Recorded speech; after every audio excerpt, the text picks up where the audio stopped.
Are you being as aggressive as possible to find listings?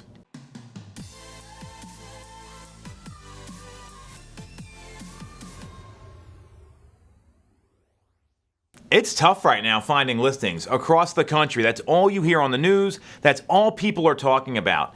And what I know is that the old school techniques work. And we're going to focus on one specifically that is more aggressive than anything else. And it's a tried and true method of generating listing opportunities and bringing inventory to the market.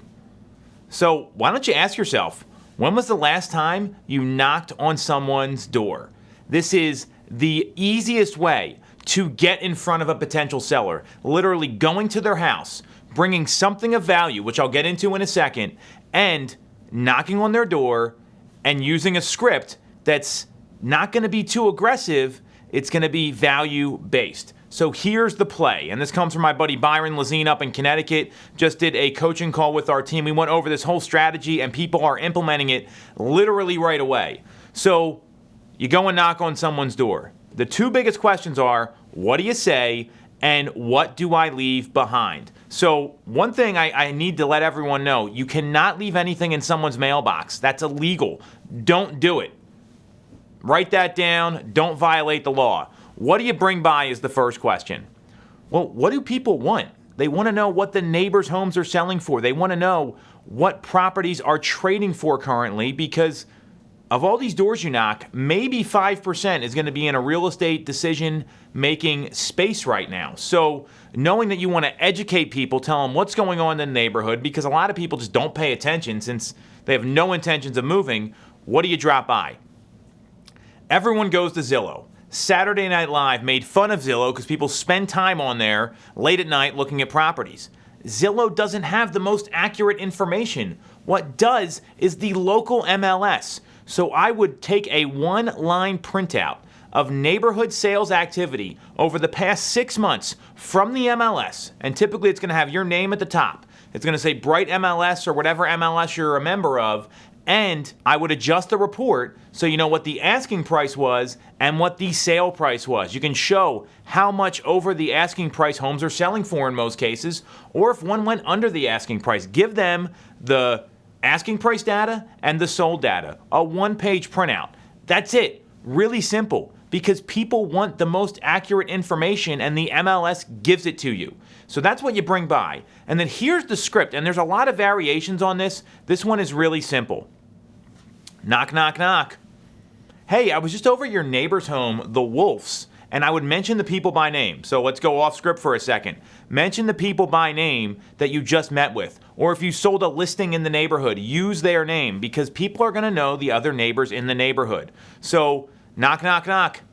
Hey, I was just over at the Wolf's home. My name's Tom. I'm a local realtor in the area, and I wanted to drop by because we were talking about sales activity in your neighborhood.